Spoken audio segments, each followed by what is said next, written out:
And what New York has, they have green light laws, meaning they're giving a green light to any illegal alien in New York where law enforcement officers cannot check their identity if they pull them over. Law enforcement officers do not have access to their background. And if these great men and women pull over someone and don't have access to their background, they have no idea who they're dealing with. And it puts their lives on the line every single day. Violent criminals, gang members, drug traffickers, human smugglers will no longer terrorize the American people. And that is why we are here today.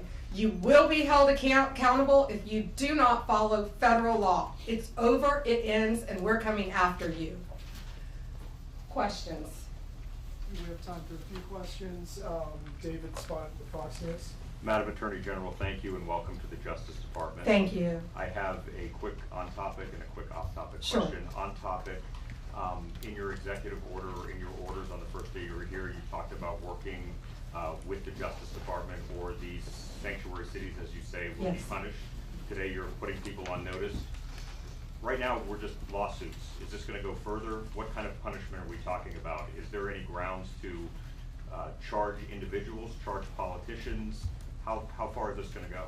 Well, we're going to see what they do next, David. We have sued them all. We've personally sued the governor, the Attorney General, Letitia James, and Mark Schroeder with DMV because he has the green light laws. So what they have to do, they have to start complying with federal law. If they don't, we're going to appeal it and we will win. They have to comply with federal law. Did you have a second question? I did have a second off-topic question in this regard to the judiciary. Today, Elon Musk, who has enormous influence in the Trump administration, posted on X, quote, "There needs to be an immediate wave of judicial impeachments, not just one." As the Attorney General of the United States, how do you respond to that? Shouldn't the process work out in the courts before we talk about judicial impeachments? I mean, these are just TROs now at this time. Shouldn't these just play out? Yeah, I haven't seen Elon Musk tweet. He is a friend of mine. He is a great man. I think he's very frustrated with what's happening in our federal government. You know, at USAID alone, they're giving out billions of dollars that should not be distributed. We're going to back him up. You know, we work our whole lives in this country and we all pay taxes in this country. And for people to find out that $2 million is going to Guatemala for sex changes is outrageous. And we're going to back up Elon Musk every way we can. That includes lawsuits against these people who are doing that, and we will be successful. Do you have concerns about judicial impeachments? That's not going to happen now. We're going to look at everything. We're going to follow the law right now. We're going to follow the process. These are federal judges with lifetime appointments, but they will be struck down ultimately by the Supreme Court of the United States if the appellate courts don't follow the law as well. Lana Richard with the AB. Hi. Hi. Thanks so much. I also have an on-topic and an off-topic. Sure. First of all, can you just briefly walk us through what the legal claims are you're making in this lawsuit? Yeah, absolutely. So the green light laws are that, this is what the green light law says. It's a green light to illegal immigration, which says they can comply. That law is unconstitutional. They can't do that. And what they've done is they have a tip-off provision that requires New York's DMV commissioner to promptly inform any illegal alien when a federal immigration agency has requested their information. So think about the men and women in law enforcement behind me. That's basically, that's not a basic, it's tipping off an illegal alien and it's unconstitutional. And that's why we filed this lawsuit, and that's why we charge Mark Schroeder too, because he runs DMV.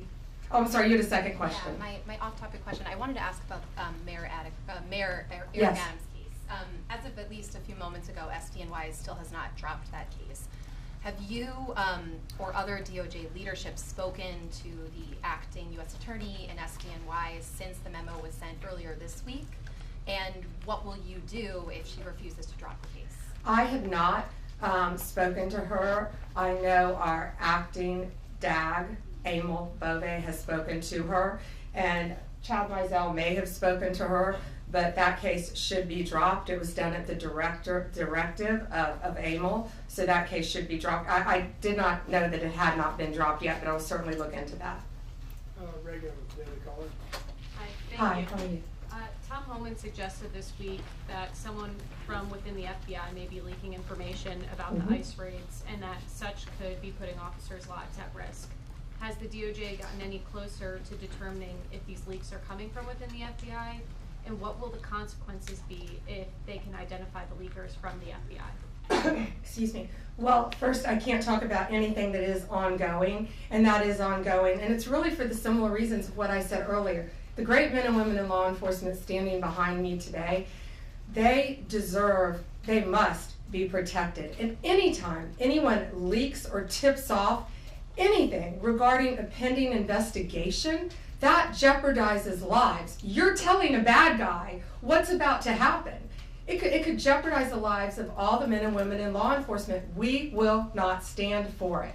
We will find you. We're going to investigate it, no matter what agency it came from. We don't know for certain. We have an open investigation, so I can't talk about it in detail, but we will do everything in our power to hold you accountable, and it is a crime, and you will be prosecuted when we find you.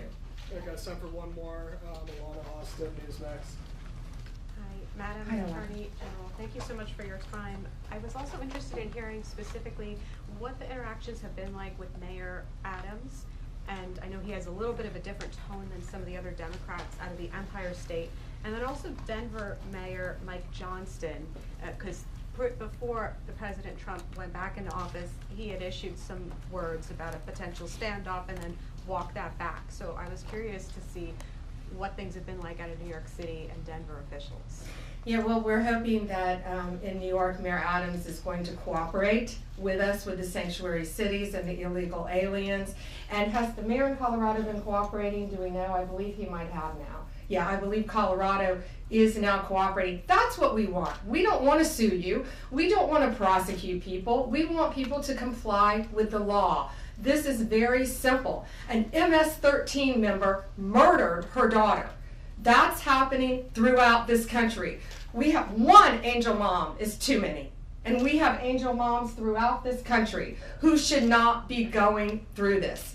Comply with the law. This is the last thing we want to be doing. We want to be out there, all of us, fighting violent crime. Yet we're fighting illegal aliens, and that ends, and it's going to end today. All right, that's all we have time for, guys. Thank you. Thank you. Thank you all.